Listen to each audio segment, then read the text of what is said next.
Leo el caso, Edu, así lo escuchás. Dale. Bueno, el acusado, periodista de profesión, que había tenido conocimiento de que en una prisión provincial había internos que, estando afectados por el síndrome de la inmunodeficiencia adquirida, VIH-Sida, trabajaban en la cocina del establecimiento, logró obtener a través de personas o medios desconocidos un listado del archivo informatizado donde estaban registrados los enfermos de la prisión y otro en los que figuraban los internos destinados en la cocina.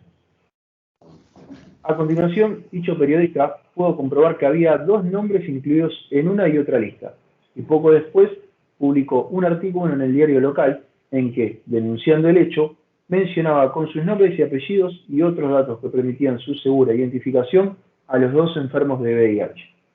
El periodista accedió por un medio desconocido y realizó la publicación en aras de acreditar el peligro en que se encontraban los reclusos restantes del penal. Hay una serie de preguntas a modo de guía, si se identifica algún conflicto bioético, que se lo enuncie, si se encuentran vulnerados los derechos humanos, cuáles y por qué, y qué principios se encuentran en juego. ¿Sí? Bien. Bueno, ¿quién quiere arrancar? Profe, ¿arranco? Somos del grupo Sí, 2. bueno. En primer punto pusimos, el conflicto que aflora es la violación de la confidencialidad de los internos afectados por VIH-Sida por parte del periodista y los agentes desconocidos, dado que no solo leyó archivos privados o estado solo de las personas, sino que además lo publicó dicho informe en el diario local, generando una respuesta discriminatoria frente a los damnificados. Perfecto. En lo que es el punto 2, pusimos, sí, se encuentran vulnerados, precisamente el derecho a la dignidad humana, ya que no se está respetando la autonomía del paciente al violar su decisión de si desea que la información sea compartida o no. También se encuentra vulnerado el derecho a la privacidad, en el cual todo hombre tiene derecho a que se respete el ámbito de su intimidad. También se transgrede el derecho a la no discriminación, ya que la finalidad de la publicación es implicar que la condición de salud de los involucrados constituye un riesgo para terceros que debe ser eliminado. Esos derechos ya los vimos del manual, pero de la misma declaración encontramos el artículo 12, que afirma que nadie será objeto de injerencias arbitrarias a su vida privada, familia, domicilio o su correspondencia, y ataques a su honra o reputación. Exactamente. Bueno, eso comprende también, como dijiste, Federico, ¿no? Sí. Eso también comprende lo que dijiste, como desdoblado no solo el derecho a la confidencialidad, sino el derecho a la intimidad, ¿sí?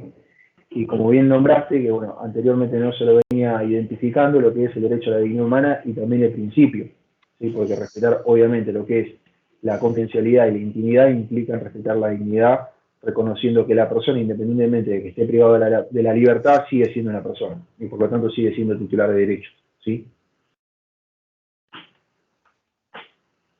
Sí, es fácil ahí como articular con los de manual más que con los de declaración, que eran como, no encontré ninguno de esos particular, pero bueno.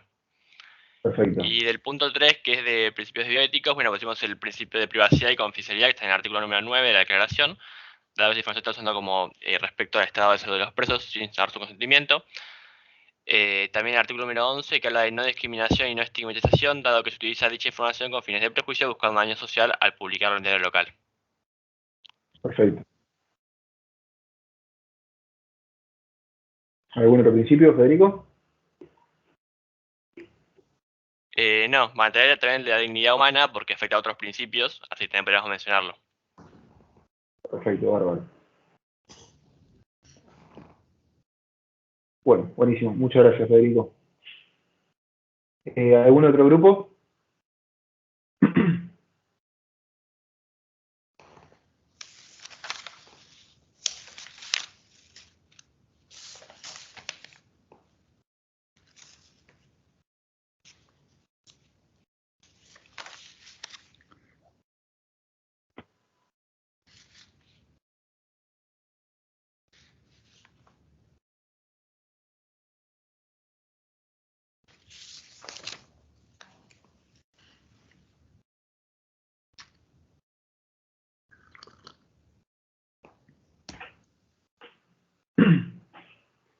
Vamos, chicos. ¿Quién quiere hablar? Si no, agarro yo la lista y elijo a alguien al azar.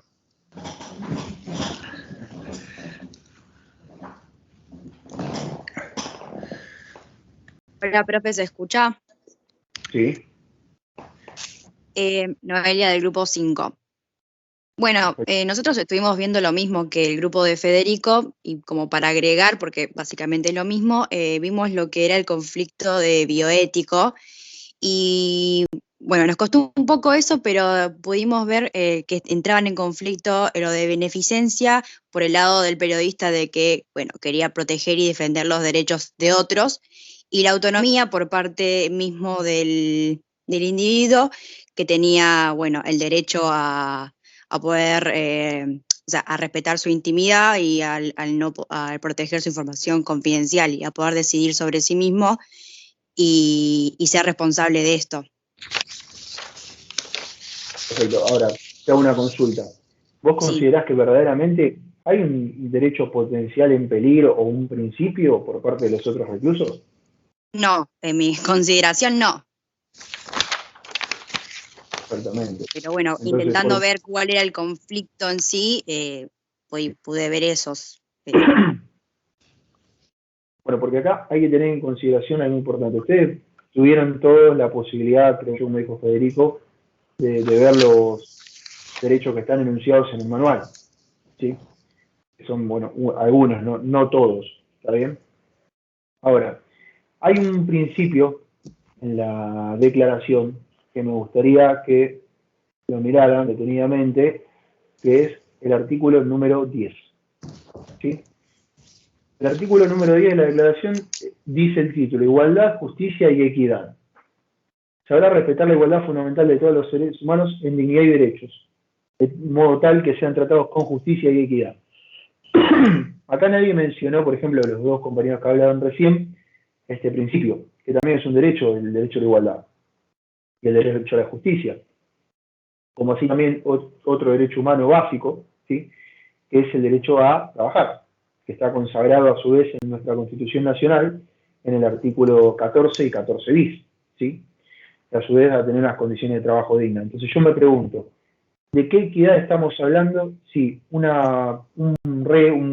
recluso con VIH no tiene la posibilidad de trabajar internamente dentro de la prisión en condiciones de igualdad y equidad con respecto a los otros reclusos solamente por tener una determinada patología? Sí, acá claramente se está vulnerando lo que es la equidad y el principio de justicia. Tengamos en consideración, y sobre todo puse este caso para analizar, porque muchas veces se incurre en el error de pensar que porque una persona está privada de la libertad, perdió todos sus derechos, ¿sí? Tengamos en consideración que el objetivo de nuestro sistema penal, que es un sistema penal de acto y no de autor, lo cual implica que lo que evalúa la justicia argentina es si cometió un ilícito o no, independientemente de las características de la persona, ¿sí? Si se cometió un ilícito, se priva de la libertad, se aplica la pena que corresponda, pero la pena, en teoría, ¿sí? El objetivo que tiene es tratar de que la persona que cometió el ilícito comprenda cuál fue la criminalidad de ese acto y se pueda lograr la reinserción del recluso. Después ya es otra cuestión, otro debate, si queremos hablar de si se cumple o no verdaderamente el objetivo de la pena y de las prisiones, ¿sí? Pero entonces, tengamos en consideración que si justamente el objetivo del sistema penal es educar en cierto modo a la persona que cometió un ilícito para que comprenda cuál fue la consecuencia de ese acto y que después pueda volver a la vida en sociedad, ¿sí? Mal podríamos privarlo de los derechos que le corresponden por el mero hecho de ser persona, como uno de ellos, trabajar, simplemente. Más aún en este caso, se utiliza un doble criterio de discriminación y de estigmatización, que sería el VIH, ¿sí? Y acá reitero, no estoy poniendo en juicio de si los reclusos tenían que estar presos o no tenían que estar presos, los temas carcelarios, las condiciones en que se vive en la prisión, que eso también es otra cuestión a tener en cuenta, pero claramente nadie, por ejemplo, de los dos que hablaron, nadie mencionó el principio de igualdad, justicia y equidad. Claramente acá observamos que hay una violación de lo que es la equidad y la justicia, porque son considerados de forma diferente solamente por la patología que poseen, ¿sí?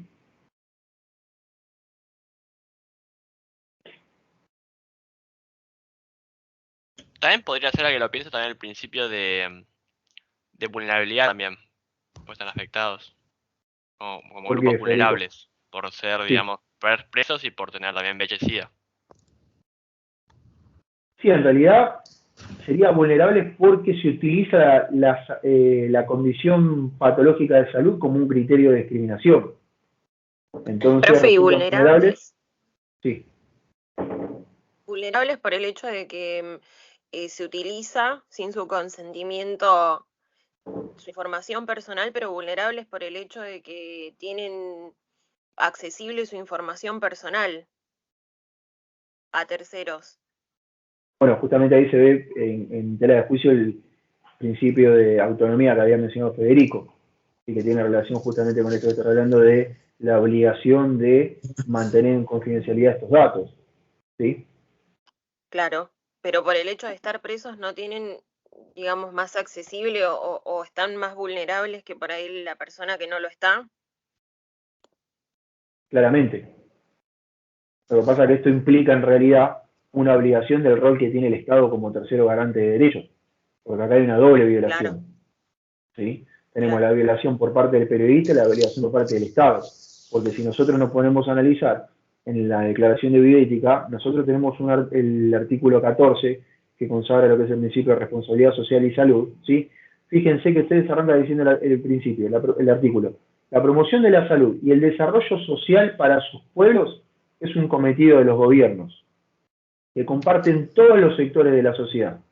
Entonces yo me pregunto, si la obligación del Estado, en tanto garante de derechos, a través de la reclusión de una persona, es lograr su reinserción para poder vivir en sociedad nuevamente, ¿de qué desarrollo social estamos hablando? Claramente acá hay un incumplimiento del gobierno y obviamente en lo que habla en materia del resguardo de la confidencialidad e intimidad, como recién se mencionó. Entonces, la importancia justamente de analizar pormenorizadamente los conflictos que se presentan en estos casos que nosotros presentamos es porque casi me atrevería a decir, en el 90% de los casos podemos encontrar todos los principios que están enunciados en la declaración, como así también gran parte de los derechos humanos que vimos en clase y que están enunciados en el manual, ¿sí? Tengan en cuenta, por favor, estas cuestiones, porque muchas veces se van a los principios que más utilizamos, ¿sí? Ahí Federico, por ejemplo, mencionó la dignidad humana, creo yo que es un avance porque en los casos anteriores no se venía mencionando tanto, pero aparte de la dignidad humana, nadie tampoco habló de lo que es igualdad, equidad y justicia y la responsabilidad social y salud, ¿sí? Tenemos que analizar todos los actores que intervienen en el caso, no solamente en este caso los reclusos y el periodista, sino el Estado, que como venimos viendo en la clase de hoy, es el garante justamente de los derechos humanos que nos corresponden a todos por el mero hecho de ser personas, independientemente de la calidad que detentemos. Acá, ustedes recuerden cuando dije la definición de derechos humanos, ¿sí? Son prerrogativas que nos corresponden a todos, sin hacer distinción de ningún tipo. Si nosotros recurrimos a utilizar la calidad de recluso como un criterio de exclusión para no reconocer derechos, estamos incurriendo nuevamente en un criterio de discriminación. Nuevamente, no me pongo a discutir la cuestión de fondo si corresponde o no que esas personas estén privadas de la libertad. Acá lo que se trata de poner justamente en evidencia es la violación de principios que están contenidos en la declaración. ¿Sí? ¿Quedó en claro? Sí, una consulta, porque Sí. mi respuesta fue básicamente porque intenté contestar la primera de conflicto bioético. En el caso de, bueno, si se presenta esto en el parcial, ¿no? Yo puedo Sí. decir directamente que no hay un conflicto bioético porque se obró mal, o sea, o porque se vulneraron dichos principios, o directamente puedo decir que hubo este conflicto, plantearlo así tal cual lo dije, y abajo decir como la resolución en cuanto a principios de la UNESCO que, bueno, se obró mal porque se vulneraron tal y tal principio. Sí, miren, a ver, la realidad es que nosotros, como les mencioné, podemos identificar un montón de principios que se encuentran en tensión en este caso, ¿sí? Lo que pasa que ustedes tienen que tener en cuenta, por eso le pregunté a una de las compañeras que habló anteriormente, es si verdaderamente ustedes consideraban que había un derecho que se estaba vulnerando, lo cual justificaba que el periodista realizara la publicación para poner en conocimiento de la sociedad de esta irregularidad. Entonces, ¿hay verdaderamente un principio que entra en tensión con otro? Es decir, una parte y otra, ¿no? Hablando, contrapolándolos. Claramente no. O sea, acá lo que se está llevando a cabo es una violación neta de los principios y de los derechos de las personas que están recluidas y que a su vez detentan la condición de pacientes de VIH. ¿Sí? Porque nosotros tenemos que Perfecto. tener, siempre para que haya un conflicto, dos principios, los cuales en este caso podría llegar a ser, alguno lo podría llegar a identificar, como mencionaron justamente, el de beneficencia, ¿sí? Para tratar de hacer el bien, ¿sí? O de resguardar la integridad de los otros reclusos para evitar que se contagien de VIH, pero tampoco implica la vulneración de lo que es el derecho a la intimidad, el derecho a la información, el derecho a la privacidad, a la confidencialidad, a la dignidad humana. O sea, se puede justificar, pero fundamentar de varias maneras. Nosotros no es que tenemos una respuesta única que puede ser viable. Hay un montón de respuestas y de variantes. A lo que apuntamos es que la fundamentación de esa respuesta que ustedes dan de si hay o no conflicto, verdaderamente tenga el respaldo teórico como que nos deje a nosotros en evidencia que ustedes comprendieron cuáles son los conocimientos que tratamos de transmitirles, ¿sí? Profe, ¿qué tal? Sí. Soy Julián del grupo 1. Le quería hacer una consulta. Si en este Sí, caso cómo no. también se puede incluir la vulneración del derecho al honor, o sea, relacionándolo al de la privacidad y la intimidad personal, porque en el caso decía que cuando se publicó la noticia, digamos, o sea, estaban los nombres de los reclusos, afectando ya la intimidad personal de cada uno. ¿Se podría considerar el derecho al honor vulnerado en este caso? Sí, efectivamente, es uno, no se considera, se vulnera el honor y la imagen inclusive de la persona. El derecho a la imagen también es sobre derecho humano, ¿sí? En este caso, la vulneración justamente de estos dos derechos que vos están mencionando implica justamente también la vulneración del principio de no estigmatización y de discriminación que está consagrado en la Declaración de Bioética de Derechos Humanos de UNESCO, ¿sí? Ah, buenísimo. Genial, gracias. Por Profe. favor. También se estaría vulnerando el derecho a la salud, porque no solo implica la salud física, sino la salud mental. Y una persona que se la está estigmatizando, discriminando y todo, se está vulnerando su salud psicomental, por así decirlo, y emocional. Más que la salud, eso es un buen punto para debatirlo. No sé si la salud, porque esto yo en este caso lo discutí con otro colega y estaba dentro de una de las cuestiones este hecho de si verdaderamente la salud o la integridad. ¿Sí? Porque la integridad no Sí, pero solamente si uno comprende a no la física. vulnera la integridad de una persona, está también vulnerando entonces su salud. Porque la integridad es justamente eso, tomarse a la persona de forma integral. Yo lo considero así. Sí, sí, yo lo comparto, pero en el análisis hay gente justamente de este caso que dice, no, la salud no se está siendo vulnerada. Yo comparto el análisis que vos realizaste. Pero bueno, hay El gente que tema dice, es no, que para si mí la uno salud... toma la definición de salud como lo toma la OMS, donde se considera a la salud en todos sus aspectos, no solo físico, sino social, emocional, psicológico, uno no podría entonces dejar de lado esto. Si a una persona se la está vulnerando en todos sus derechos, en su dignidad, se la está estigmatizando, discriminando, en algún momento su salud psíquica, emocional, se va a ver vulnerada. Bueno, pero justamente realizar este tipo de análisis, que es válido, porque reitero, pueden llegar a considerar que no hay una violación del derecho a la salud, o de la integridad inclusive, ¿sí? Pero ¿qué es lo que pasa? Depende de cómo se fundamente, ¿sí? Lo que vos estás Claro. explicando es correcto y yo inclusive adhiero a lo que vos estás mencionando porque para mí también es una violación del derecho a la salud, ¿sí? Pero lo que pasa es que en un montón de teorías que se utilizan para analizar este caso, lo que se realiza es un análisis reduccionista. Por eso siempre nosotros hacemos hincapié en que no tenemos que circunscribirnos únicamente a utilizar una sola teoría para analizar un caso. Porque si utilizamos una sola teoría, indefectiblemente van a quedar afuera un montón de principios y de cuestiones que verdaderamente van a tener incidencia en un caso. ¿Sí? Si nos cerramos en una sola teoría, indefectiblemente vamos a hacer un análisis reduccionista de los casos. Claro. ¿Sí? Muy buena observación. Bueno, Edu, perdón la extensión, te cedo el espacio. Profe, ¿le puedo hacer una consulta antes? Sí, cómo no. Porque nosotros tenemos los derechos que básicamente creo que todos hablamos de los del manual hoy, y después Sí, también están los derechos, la Declaración de Derechos Universales. Y sí. quería saber si a la hora de analizar los casos nos teníamos que basar en los dos o si es más que nada en los que estuvimos trabajando hoy. No, los que estuvimos trabajando hoy, o sea, yo lo que les recomiendo, ¿sí? Es que, como le dije a Federico, que creo que me había preguntado antes de comenzar el análisis del caso, que utilicen como base de mínima, ¿sí? Base de mínima significa que tienen que analizar si están en juego o no esos principios y esos derechos que están contenidos en la Declaración Universal de Derechos Humanos, ¿sí? Y en la Declaración de Bioética de Derechos Humanos. Yo empezaría inclusive por la de bioética de derechos humanos y después voy complementando con los derechos que están contenidos dentro de la Declaración Universal. ¿Sí? Buenísimo, profe, gracias. Por favor. Para agregar una última cosita, Sí.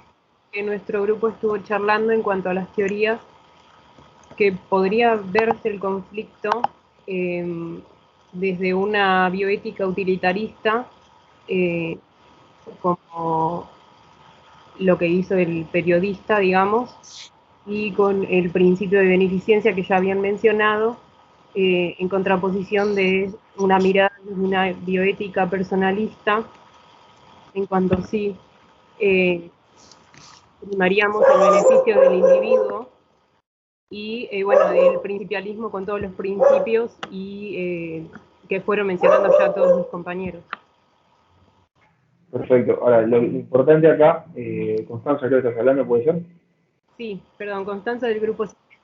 Sí, perfecto, Constanza. Acá sobre todo lo que hay que tener en cuenta de la teoría principialista, ¿sí? Como mencioné antes, cuando utilicé la Declaración de Bioética de Derechos Humanos en el artículo 10, que justamente está contenido el principio de justicia, ¿sí? Está bien, en ese caso solamente el principio de justicia, pero tenemos que ampliarlo y considerar también la igualdad y la equidad, que tienen incidencia directa en este caso, ¿sí? Que son cuestiones no menores y que creo yo son el fundamental kit de la cuestión del caso, porque a partir de considerar que son reclusos, se les puede violar sus derechos por la condición solamente de estar privado de la libertad, ¿sí?